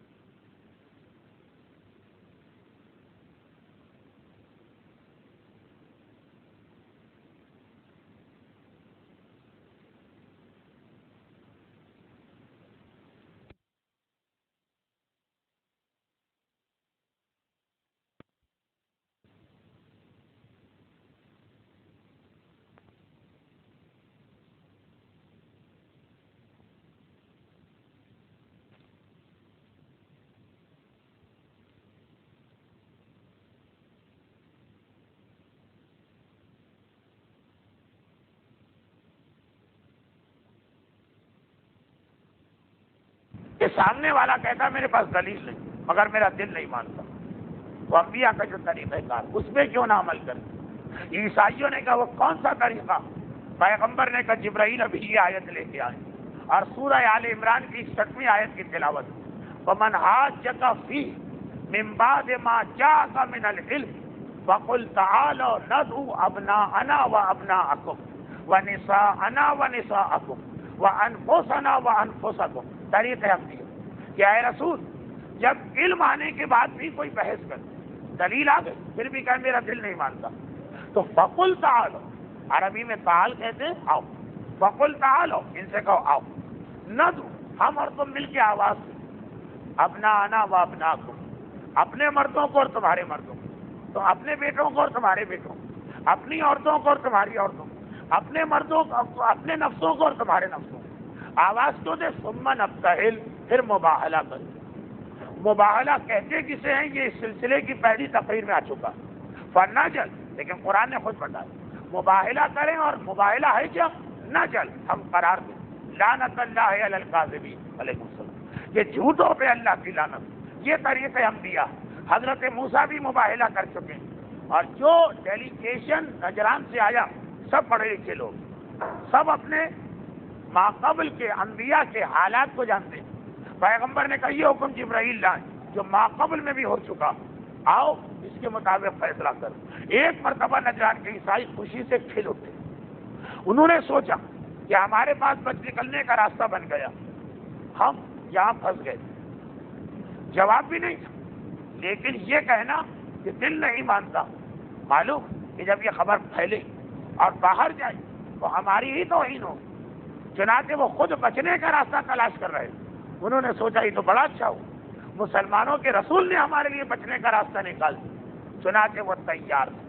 یہاں پر میں ایک بات اپنے اندازے سے کہتا ہوں, یہ تاریخ سے ثابت نہیں, کہ مجھے تو ایسا لگ رہا کہ کیونکہ یہ آنے والے عاقب سید ابو حارثہ پہلے سے جانتے تھے کہ کیا ہوتا, تو ان کو شاید نجران سے نکلتے ہوئے پہلے سے معلوم تھا کہ ہمیں مباہلہ کرنا ہوگا. یہ تاریخ میں اس کی کوئی دلیل نہیں ہے, میرا دل کہہ رہا, ایسا لگ رہا کہ انہیں پہلے سے معلوم تھا ہمیں مباہلہ کرنا ہی پڑے گا. یعنی انہیں پہلے سے معلوم تھا کہ ہم عیسیٰ کی خدائی کو ثابت تو نہیں کر پائیں گے، اور انہیں یہ بھی معلوم تھا کہ جب ہم پھنس جائیں گے تو ایک ہی طریقے سے چھوٹ سکتے، ہم خود سے کہہ دیں کہ مباہلہ کرو، یہ خود سے کہنے والے تھے تاکہ بعد میں پورے عرب کے سامنے کہنے کا موقع ملے کہ جی وہ دلیل کی بات سے ختم ہو گئی تھی، وہ تو دعا کی بات آ گئی، مباہلہ دعا، اور میرا دل کہہ رہا ہے۔ اب سوال یہ ہے کہ میرا دل کیوں کہہ رہا ہے؟ ابھی تو ساری تقریر ہوئی کہ دل کا کہنا نہیں مانا جاتا، اور ابھی آخر میں کہا کہ میرا دل کہہ رہا نہیں، وہ احکام شریعت و عقائد میں دل کا کہنا نہیں مانا جاتا۔ اس کے لیے ذرا سی ایک سوال ہے، وہ یہ کہ نجران کے عیسائی بہت چھوٹا وقت بنا کے آئے تھے، بہت سلیکٹڈ لوگ آئے، بلکہ اگر آپ کو 2 ہفتے پہلے کی تقریر یاد ہو تو اصل میں وہ چاہتے ہیں جو صرف ہم 3 آدمی جائیں، سید جو قوم کا سردار، عاقب جو سیاسی امور کا مشیر، ابو حارثہ جو مذہبی امور کا مشیر، وہ تو باقی 10-11 سرمایہ دار اور پیسے والے خود سے چمٹ گئے، بڑے آدمی تھے، ان کو واپس نہیں کیا جا سکتا، اور 70 اطراف کے قبیلے والے آ گئے، ورنہ یہ تو چھوٹا ڈیلیگیشن بنا کے آ رہے ہیں۔ اتنے چھوٹے ڈیلیگیشن بچوں اور عورتوں کو لانے کا کیا سوال ہے؟ مگر نجران کے عیسائی اپنے ساتھ عورتوں کو لائے، ایک عورت کا نام مریم تھا، ایک کا نام سارا تھا۔ شاید یہ بھی آپ نے کم سنا ہو، یہ تو میں نہیں کہتا کہ نہیں سنا ہو، کم سنا ہو کہ جب ادھر پیغمبر پنجتن کو جمع کر رہے تھے، نجران کے عیسائیوں نے یہ فیصلہ تو کیا تھا کہ اگر رسول اپنے اصحاب کو لائے تو ہم نکلیں گے میدان میں، اور اس کے لیے تیاری کر کے رکھ بیٹھے تھے کہ کس کو لے کے نکلیں گے۔ پہلی بات تو یہی، وہ بچوں اور عورتوں کے معاملے پہ راضی کیسے ہو؟ انہیں کہنا چاہیے کہ آپ تو رہتے ہیں اپنے شہر، آپ تو عورتیں بھی لا سکتے، بچے بھی، ہم تو ہیں سفر، ہمارے پاس عورتیں کہاں، ہمارے پاس بچے کہاں؟ نہیں، وہ عورتیں بھی لائے۔ یہ تاریخ میں ہے کہ 2 عورتیں ان کے ساتھ تھی، ایک کا نام مریم تھا، ایک کا نام سارا تھا، اور 2 بچے بھی لے کر آئے تھے، ان کے نام تک تاریخ میں لکھے، ایک کا نام تھا صبغۃ المحسن اور ایک کا نام تھا عبد المنعم، باقاعدہ 2 بچوں کے نام، اگرچہ عبد المنعم ہم کو بچے کا نام نہیں لگ رہا، کسی بڑے آدمی کا نام لگ رہا، لیکن بہرحال یہ تھا کہ 2 بچے تھے، عبد المنعم و صبغۃ المحسن، اور 2 عورتیں تھیں سارا اور مریم۔ اور عین اسی رات جب ادھر پیغمبر پنجتن کو چادر تطہیر میں جمع کر کے کل کی تیاری کرا رہے تھے، عین اسی رات ادھر سید و عاقب ان 2 عورتوں اور 2 بچوں کو جمع کر کے کل کی تیاری کرا رہے تھے۔ جس انداز سے یہ ڈیلیگیشن آیا اور جتنا مختصر بن کے آیا، اس میں عورتوں کو ساتھ لانا، اس میں بچوں کو ساتھ لانا، یہ بتا، اس لیے میرا دل کہتا کہ یہ لوگ پہلے سے ہی سوچ کے آئے کہ دلیل میں ہم کو شکست کھانا، تو آخر ہم مباہلے کی بات چھیڑیں گے، اور اس لیے عورتوں اور بچوں کو لائے۔ اچھا، یہاں پر ایک بات میں اور کہتا ہوں، ابھی میں نے پڑھا، ابھی میں نے بیان کیا کہ جب معاملہ اٹک گیا تھا اور انہوں نے کہا لیکن ہمارا دل نہیں مانتا کہ عیسیٰ کو بندہ کیسے مانے، تو پیغمبر نے یہ فرمایا کہ آؤ پھر طریق انبیاء اور سنت اولیاء کی پیروی کریں، اور اس آیت میں جو جبرائیل لے کے آئے، لیکن سید ابن طاؤس ایک جگہ لکھا کہ بل مباہلے کی بات پہلے نجران کے عیسائیوں نے چھیڑی، یہ ایک روایت جو میں نے پڑھا، یہ مشہور روایت، لیکن ایک دوسری روایت، اور یہ ابن طاؤس کی اس کتاب میں، جس کا نام ہر اس مومن کو یاد جو مفاتیح پڑھتا رہتا ہے، کتاب اقبال کے اندر 24 ذوالحجہ کے اعمال میں پورا واقعہ لکھا، اس میں یہ کہتے ہیں کہ بلکہ جب انہوں نے یہ کہا ہمارا دل نہیں مانتا عیسیٰ کو کیسے بندہ مانے، تو پیغمبر نے فرمایا اچھا پھر کیا طریقہ؟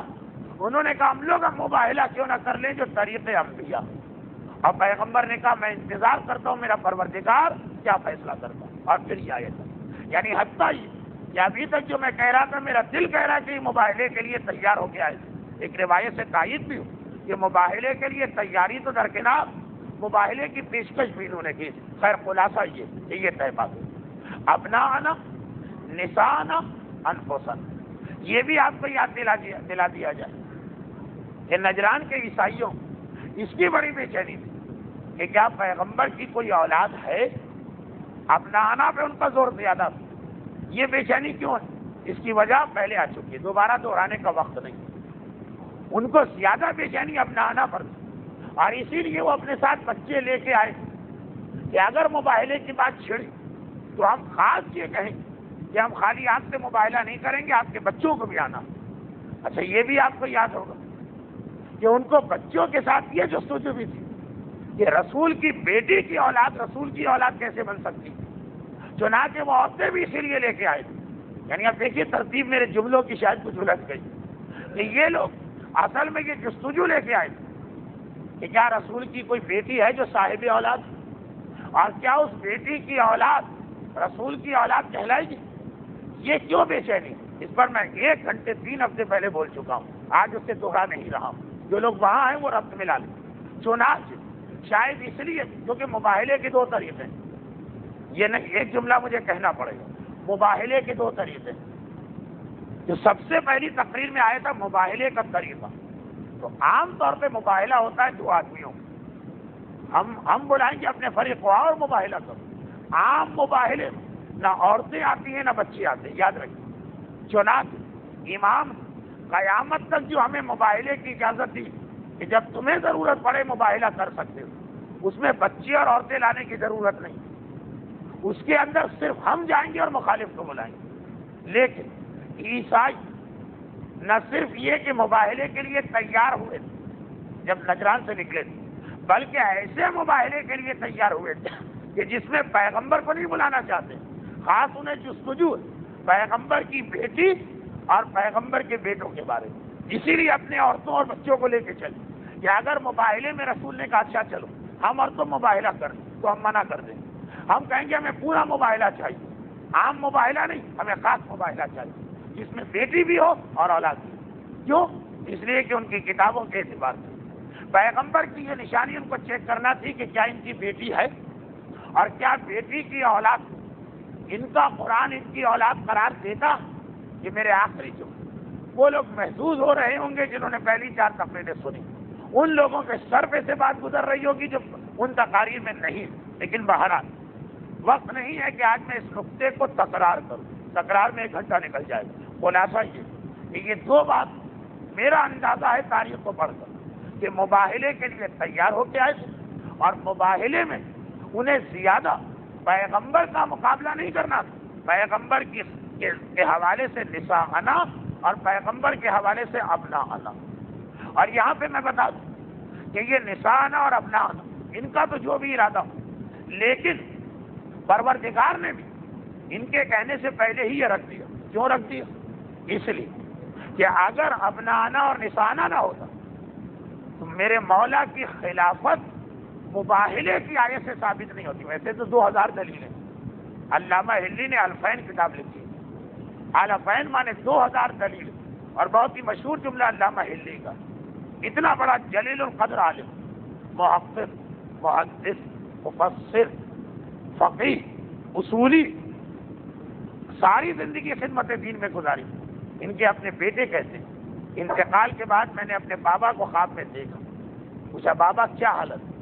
فرمایا لولا الفین وزیارت الحسین، اگر یہ کتاب الفین نہ ہوتی اور ہر شب جمعہ کربلا جا کے زیارت حسین نہ ہوتی تو ان منازل موت سے میں نہیں بچ سکتا. فقیہ ہونا اپنی جگہ، محدث ہونا اپنی جگہ، مفسر ہونا اپنی جگہ.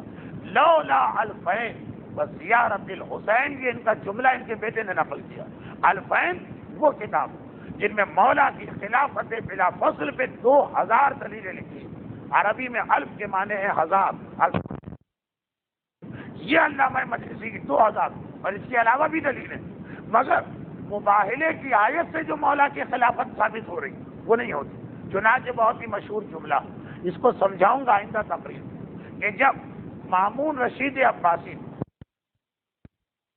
پوچھا تھا کہ مت دلیل علی خلافت جد علی ابن ابی طالب، آپ کے جد علی کے خلاف، تو 8ویں امام کا جملہ سنی. 8ویں امام نے فرمایا دلیل کیا ہے؟ امام نے فرمایا انفسنا، جو قرآن میں انفسنا آیا. مامون نے کہا لولا نساءنا. یہ انفسنا دلیل بنتا مگر نہیں ہے دلیل، کیونکہ نساءنا بھی آ گیا. نساءنا نے ثابت کر دیا کہ انفسنا علی کی خلافت نہیں. فوراً امام نے کہا ولولا ابنانا، اگر ابنانا نہ ہوتا تو نساءنا کا ٹکڑا انفسنا کو ختم کر دیتا. دیکھیے عجیب استدلال، اس پر بحث ہوگی لیکن آج وقت نہیں رہا. عجیب آیا مباہلہ پر بحث ہوئی، عجیب جملے پھر سن لی. مدلیل والا خلافت جد علی ابن ابی طالب، آپ کے جد علی کی خلافت کی دلیل کیا ہے؟ امام نے فرمایا انفسنا، قرآن میں انفسنا آیا۔ قال مامون نے کہا ولولا نساءنا، اگر نساءنا نہ آتا تو یہ جملہ دلیل تھا، نساءنا نے آ کے بتایا، انفسنا خلافت کی دلیل نہیں۔ امام نے کہا لولا ابنانا، اگر ابنانا نہ آتا تو تیری بات صحیح کہ نساءنا کا ٹکڑا خلافت کو ختم کر، خلافت کی دلیل کو ختم کرتا، مگر ابنانا نے آ کے بتایا کہ نساءنا کی طاقت نہیں رہی۔ بہت عجیب جملہ، غور کی، میں آپ کو 1 ہفتے کا وقت دیتا ہوں مہلت، کہ کیوں انفسنا کے ساتھ نساءنا نے انفسنا سے خلافت کی دلیل کو لے لیا، اور امام نے کہا لیکن ابنانا نے آ کے نساءنا کے اس اثر کو ختم کر دیا۔ یہ آئندہ ابھی سن، یہ بات طے بات، یہ بات طے بات، ایک مباہلہ ہو۔ اب اس کے بعد کے کا جملہ بہت ہی آسان اور بہت ہی مشہور، وہ یہ کہ اللہ کا رسول مسجد سے اٹھ کے گھر آیا، یہ 23 ذی الحجہ کی تاریخ تھی، اور اسی تاریخ جب مغرب اور عشاء کی نماز سے فارغ ہو تو اپنی بیٹی کے گھر میں آئے، اور آنے کے بعد اس واقعہ مباہلہ سے اہل بیت کے 2 لقب بنے، آل قصا اور آل ابا۔ قصا اس لیے کہ پیغمبر نے شب مباہلہ بیٹی کے گھر میں چادر منگوائی، اور ابا اس لیے کہ 24 تاریخ کو صبح کی نماز کے بعد مباہلہ کے میدان میں پیغمبر نے اپنی ابا کو ان کے سر پہ سائبان اور چھپر کی طرح سے باندھا۔ اس مباہلہ میں 2 لفظ بنتے، قصا شب مباہلہ فاطمہ کے گھر میں، ابا روز مباہلہ میدان مباہلہ میں عیسائیوں کے سامنے۔ آل ابا کا لقب کہاں سے نکلا ہے بیت کا؟ میدان مباہلہ میں۔ اور آل قصا کا لقب کہاں سے بنا؟ یہاں سے۔ وہ ہر ایک کو معلوم، نہ صرف یہ کہ معلوم بلکہ ہمارا جزو ایمان بنا، تقریباً ہر شب جمعہ حدیث قصا کی تلاوت کرتے ہیں، یہ پیغمبر عشاء کی نماز کے بعد آتے ہیں۔ یہ شب 24 ذی الحجہ حجرہ سیدہ کا واقعہ، اگرچہ اس میں اختلاف، یعنی تاریخ کچھ نے کہا 24 ذی الحجہ کی سپہر یہ واقعہ پیش آیا، یعنی کچھ نے کہا کہ مباہلہ سے آنے کے بعد، لیکن زیادہ شیعہ علماء کا نظریہ ہے مباہلہ میں جانے سے پہلے، اور کچھ نے کہا کہ یہ واقعہ ام سلمہ کے حجرے میں پیش آیا، مگر ہمارے علماء کا تقریباً اتفاق کہ حجرہ سیدہ پیغمبر آج کہا بیٹی میں بدن میں ذوف محسوس کر رہا ہوں، مجھے چادر ایک یمانی اڑا دو، وہی چادر ایک یمانی جو بعد میں مستحب قرار پائی کہ کفن پہنانے کے بعد سب سے اوپر چادر یمانی کو ڈالا جائے، کیونکہ اہل بیت رسالت کی سب سے پسندیدہ چادر یمانی۔ اور پھر ایک ایک کر کے حسین آئے، حسن آئے، علی آئے، سیدہ آئی، اور اس کے بعد جب یہ سب جمع ہوئے اور پیغمبر نے فرمایا اللہم ان ہؤلاء اہل بیت، خداوندہ یہ میرے اہل بیت، تو تھوڑی دیر کے بعد جبرائیل آیہ تطہیر لے کے نازل ہوئے۔ درود بھیجو محمد والے، اور پیغمبر نے اس آیہ تطہیر کی تلاوت کے بعد اہل بیت اطہار کے ذریعے اپنے شیعوں کو پیغام دیا کہ جہاں ہمارے شیعہ جمع ہو اور یہ ذکر کیا جائے حفت بہم الملائکہ، ملائکہ رحمت ان کو چاروں طرف سے اپنے گھیرے میں لیتے ہیں، اور پھر صبح ہو گئی، رات گزری اور صبح ہو گئی۔ ادھر تو یہ ہوا کہ پیغمبر نے چادر تطہیر کے نیچے باقی 4 معصومین کو بلایا اور جمع کیا، اور ادھر نجران کے عیسائیوں کی میٹنگ ساری رات چلی، مریم و سارہ نامی عورتوں کو تیار کیا گیا کل تمہیں باہر نکلنا، اور صبغت المحسن اور عبد المنعم نامی دونوں بچوں سے کہا گیا کل تمہیں بھی چلنا، مگر ابھی نجران کے عیسائیوں کو یہ نہیں معلوم تھا کہ پیغمبر اپنے ساتھ ان لوگوں کو لائیں گے اور کس ترتیب سے لائیں گے۔ تو یہ طے کیا کہ ہم انتظار کریں گے، پہلے اللہ کا رسول پہنچ جائے گا، پھر اس کے حساب سے ہم اپنے قافلے کو ترتیب دیں گے۔ اگر عورتیں آگے ہیں تو ہم عورت آگے رکھیں گے، اگر بچے آگے ہیں تو ہم بچے آگے رکھیں گے۔ مگر اسی دوران یہ عاقب اور سید کر رہے تھے، باقاعدہ ایک سیٹنگ کر رہے تھے، لیکن ابو حارثہ جو ان کا مذہبی پیشوا ایک مرتبہ کہا لیکن سنو اے عاقب و سید، یہ جو تم ترتیب بنا رہے ہو یہ بات کی چیز ہے، پہلے ہمیں یہ دیکھنا کہ یہ رسول کس انداز سے آ رہا، اگر یہ اپنے ساتھ لاؤ لشکر لے کے آئے، اگر یہ اپنے ساتھ بہت سارے اپنے اصحاب کو لے کے آیا، اگر یہ شان و شوکت کا مظاہرہ کرتا ہوا آیا تو پھر باہر نکل کے مقابلہ کرو، لیکن اگر یہ، کیونکہ یہاں بھی وہ جملہ دہرایا، اگر یہ انبیاء کی طرح سے مباہلے کو نکلا، اور انبیاء کا طریقہ یہ ہوتا کہ مباہلے میں مختصر لوگوں کو لے کے جاتے، فقط اپنے جگر کے ٹکڑوں کو لے کے جاتے، اور جگر کے ٹکڑوں میں بھی وہ لوگ جن کے پاس شان و شوکت نہیں ہے، روحانیت۔ فرض کیجیے، میں بطور مثال کہہ رہا ہوں، دو بیٹے، ایک لکھپتی، سونے کے تار، ریشم کا کپڑا، اور آج کل کی اصطلاح میں 3 پیس سوٹ، ٹائی وائی لگا کے آ رہا، اور دوسرا بیٹا غریب، وہ لباس روحانیت میں آ رہا، پھٹے ہوئے کپڑے ہیں مگر ماتھے پہ سجدے کا نشان، چہرے پہ نور تقویٰ۔ انبیاء کا طریقہ کہ اول تو جگر کے ٹکڑوں کو لاتے، اور اس کے اندر بھی جو روحانیت والے ہوتے، شان و شوکت والے، ساری ترتیب بعد میں بنا، پہلے یہ دیکھنا کہ لایا کس کو جاتا۔ سید و عاقب نے پوچھا، آخر کیوں یہ فیصلہ کیوں کرے؟ اس لیے کہ جسے اپنے بارے میں ذرا سا بھی شک ہے کہ میں جھوٹا ہوں، شاید عذاب خدا آ جائے، وہ اپنے دوستوں کو خطرے میں ڈال سکتا ہے، جگر کے ٹکڑوں کو خطرے میں نہیں ڈال سکتا۔ اور جگر کے ٹکڑوں کو وہی لے کے آئے گا جسے اپنی سچائی کا 100% 100% یقین ہے۔ تو پہلے یہ دیکھ لینا کہ آخر اس رسول کو اپنے بارے میں کیا یقین، اس کے بعد پھر ترتیب دیکھیں، ترتیب بعد میں پہلے یہ ادھر، یعنی بیک وقت دو طرف میٹنگ ہو رہی ہے، ایک طرف چادر تفسیر کے نیچے پنجتن جمع ہو رہے ہیں، اور دوسری طرف نجران کے حصہ۔ یہاں پر ایک جملہ اور کہہ دوں، اور جس دن یہ مباہلہ طے پایا تھا 23 تاریخ نجران کے حصہ، جن مسافر خانوں میں یہ اپنے جاننے والوں کیا ٹھہرے تھے، ساز و سامان لپیٹ کر، اسباب لے کر، اسی شام مدینے سے نکل کے باہر کے پہاڑ کے پیچھے جا کے رہنے لگے، خیمے لگا کر عارضی طور پر انہوں نے مدینہ چھوڑ دیا۔ اگلے دن صبح کو، اب یہ بھی ایک عجیب جملہ، اگلے دن صبح کو پیغمبر نے پہلے نماز صبح پڑھائی مسجد میں، پھر حجرے میں آ گئے، اور تمام اصحاب رسول علم، فریرے، جھنڈے اور بہترین لباس پہن کر تیار ہو کر حجرہ رسالت کے باہر جمع، اور انتظار ہے کہ پیغمبر آج ہم میں سے کس کا انتخاب کرتے ہیں اور کون سا علم لے جایا جاتا۔ ادھر بھی یہ تجسس ہے، لیکن تھوڑی دیر بعد ایک مرتبہ حجرہ سیدہ کا دروازہ کھولا، رسول اپنے حجرے سے باہر نہیں آئے، سارا مجمع وہاں پہ، پیغمبر دوسرے حجرے سے باہر آئے، یہ سیدہ کا حجرہ، ابھی سورج نہیں نکلا، اندھیرا چھا رہا، آگے آگے رسول، ایک طرف حسن ہے، ایک طرف حسین، پیچھے شہزادی ہے اور سب سے پیچھے علی، اور بغیر دائیں بائیں دیکھے حجرہ سیدہ سے ملا ہوا تو حجرہ رسول ہے، جہاں رش لگا کہ پیغمبر کس کا انتخاب کرے، بالکل سیدھا اللہ کا رسول نکل کے چلا اور اس میدان میں جا کے پہنچ گئے جہاں پر آج مسجد اجابہ۔ مدینے میں آپ کسی سے پوچھیے آج جا کر کہ میدان مباہلہ کا ہے، کوئی نہیں بتائے گا، لیکن آپ کسی سے پوچھیے مجھے مسجد اجابہ پہنچا دیں، ایک ایسے میدان میں آپ کو پہنچا دیں جہاں ایک مسجد بنی ہے اور اس کے پیچھے پہاڑ نظر آ رہے ہیں، یہی وہ پہاڑ۔ ایک کل رات نجران کے عیسائی اپنا سارا سامان لے کے آ چکے، لیکن پیغمبر کے نکلنے کے وقت دو روایتیں، ایک روایت یہ ہے کہ پیغمبر سیدھے تشریف لے گئے، پیغمبر کا انداز ہے، بولنے کی ہمت تو کسی میں نہیں، بولنے کی ہمت تو کسی میں نہیں، مگر فاصلہ رکھ کے اصحاب رسول بھی چلے، اور اتنا فاصلہ رکھا کہ وہ نجران کے میدان سے باہر رہے، پہاڑ کے قریب آ گئے۔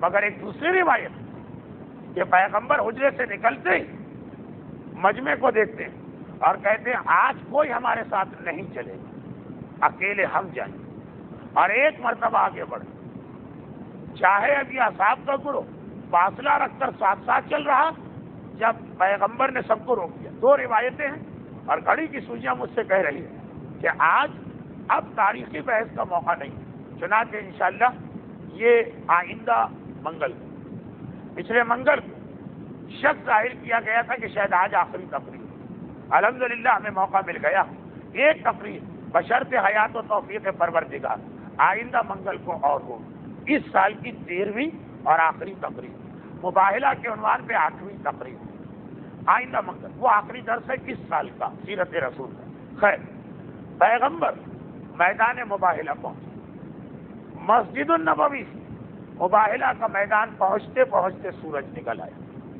پیغمبر اسلام الصبح اپنے کسی خاص صحابی کو بھیجا کہ جا کر اس میدان جو 2 کھجور کے درخت لگے ان کے درمیان کی جگہ کو صاف کر دے.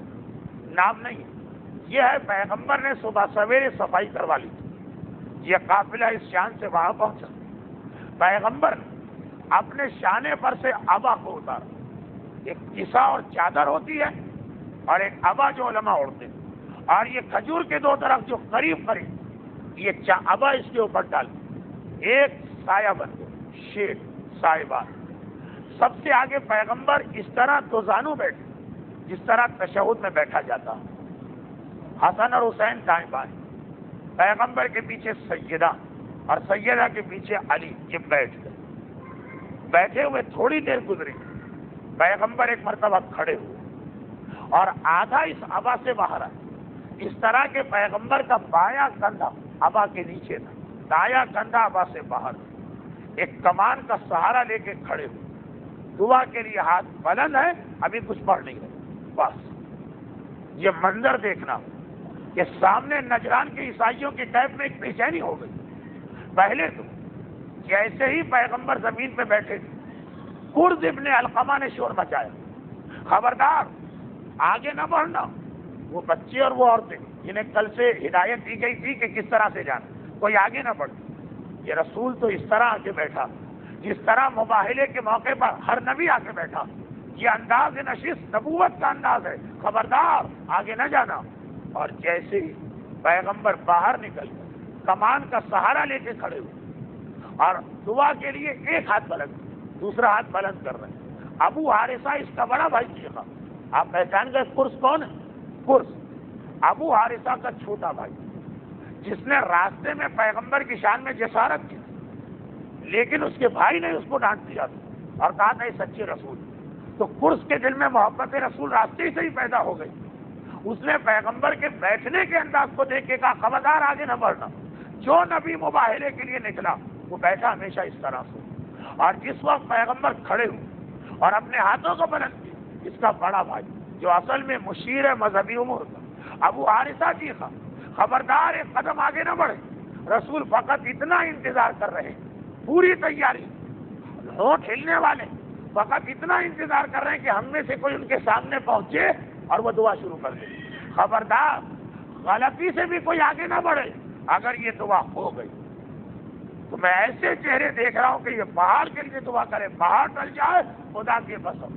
اگر یہ دعا مانگ لی انہوں نے تو ایک عیسائی کی روح زمین پہ زندہ باقی نہ رہے گا.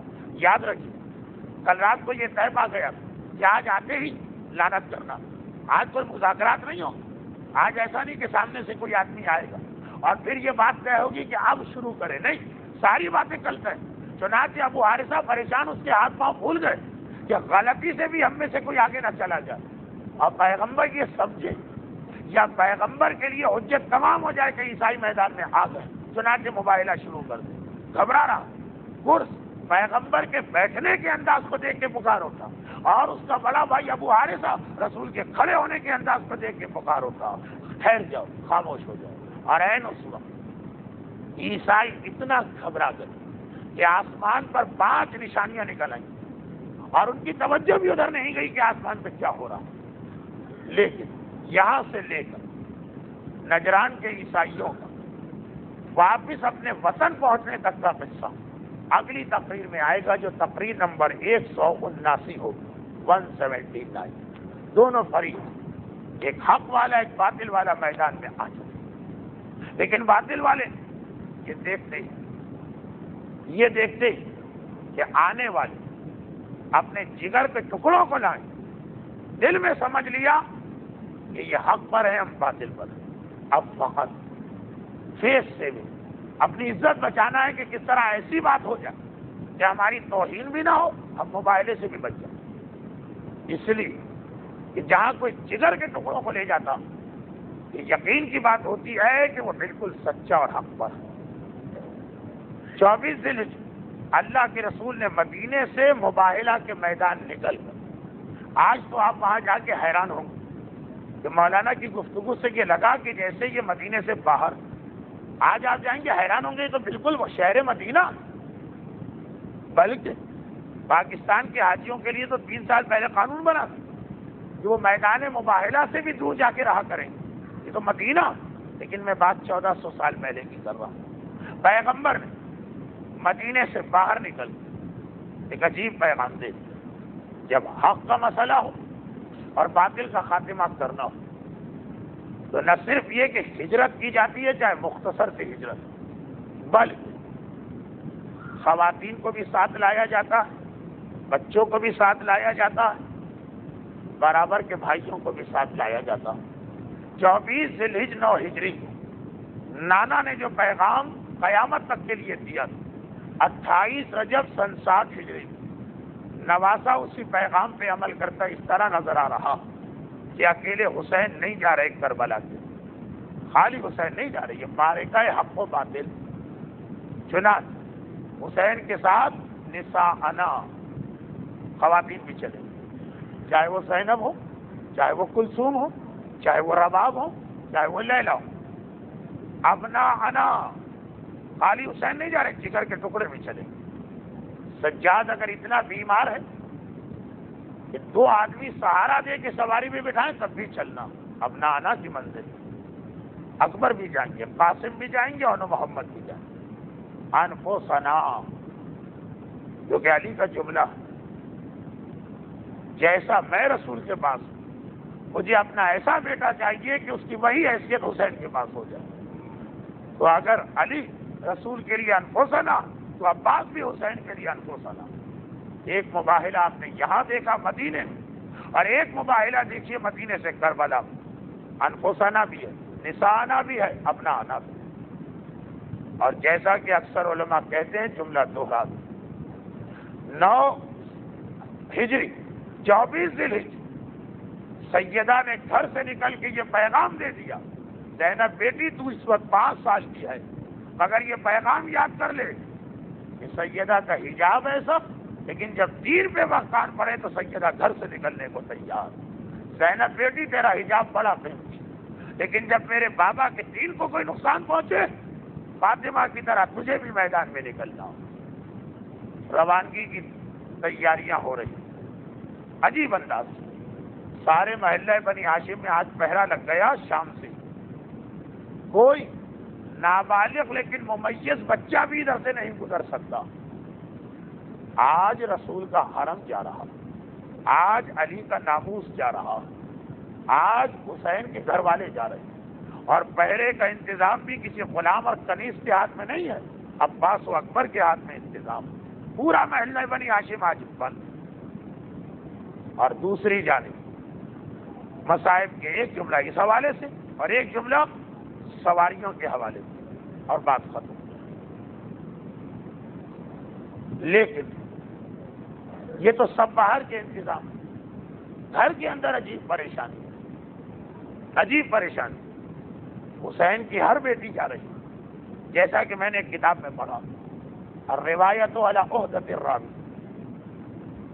حسین کے سب بیٹے جا رہے ہیں، مگر گھر کے اندر ایک پریشانی ہے، اور وہ یہ کہ حسین منع کر چکے ہیں صغرا میرے ساتھ نہیں چلے گی. ہر بیوی بھی اپنی جگہ پریشان، اکیلے صغرا کو کیوں چھوڑا جا رہا، اور سب سے زیادہ خود صغرا پریشان، ارے میرا بابا مجھے چھوڑ کے کیوں جا رہا. دیکھیے بچوں کی فطرت آپ دیکھیں تو یہ بڑا مشکل مرحلہ. ایک گھر میں آپ کے پاس 6 بچے، آپ 3 کو ایک چیز دیں اور 3 کو نہ دیں تو 3 کو صبر آ جائے گا.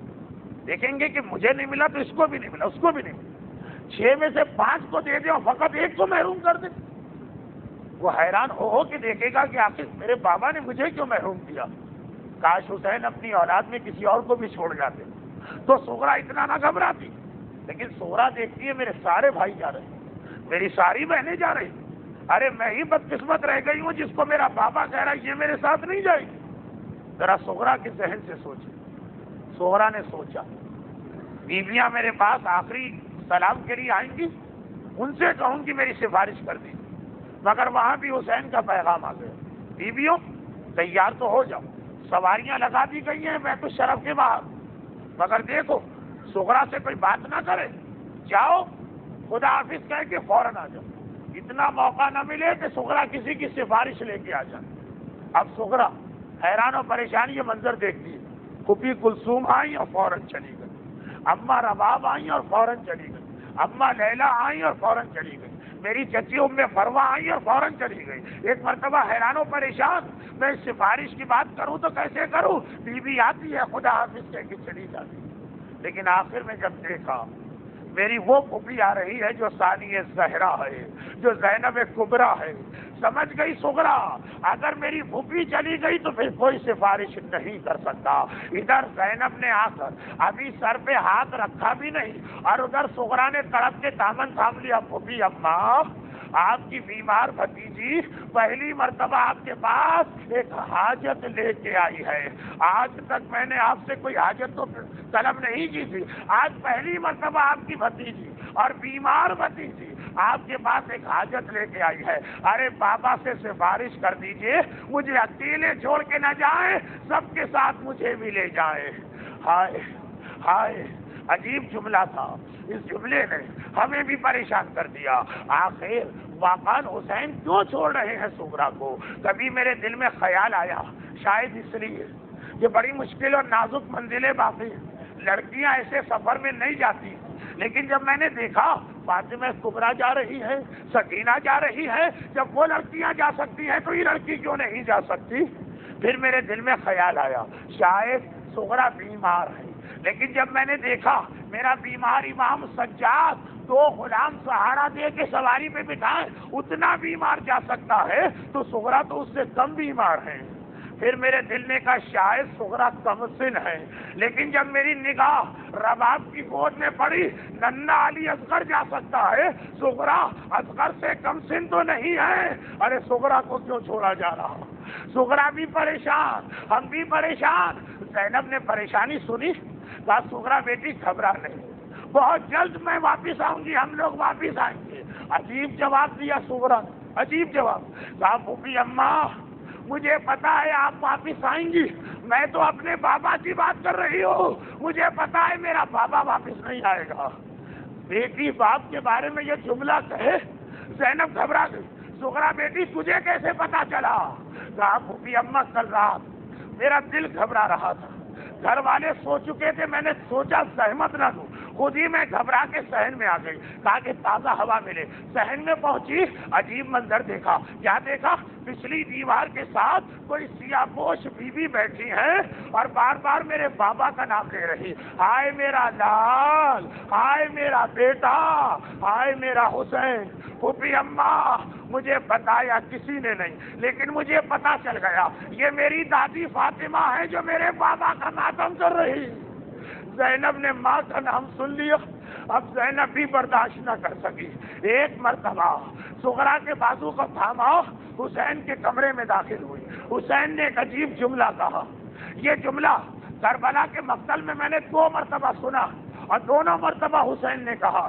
جب عاشور کی سہ پہر عباس سکینہ کو لے کے حسین کے خیمے میں آئے تھے، اس وقت بھی حسین نے کہا تھا عباس میں سمجھ گیا سکینہ کو کیوں لایا جا رہا ہے، لیکن اس سے پہلے آج حسین کہہ رہے زینب بہن میں سمجھ گیا سغرا کو کیوں لایا جا رہا، لیکن بہن سغرا کی سفارش نہ کرنا، حسین تیری ہر خواہش قبول کرے مگر سغرا میرے ساتھ نہیں جا سکتی۔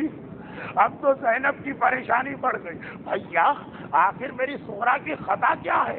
سب جا رہے سغرا نہیں جا رہی۔ کہا نہیں زینب خطا کی بات نہیں ہے، خطا کی بات نہیں ہے، تجھے پتا ہے نا میرے بعد کیا ہونے والا ہے، کبھی بازاروں میں جانا ہے، کبھی درباروں میں جانا ہے، کبھی کوفہ جانا ہے، کبھی شام جانا ہے۔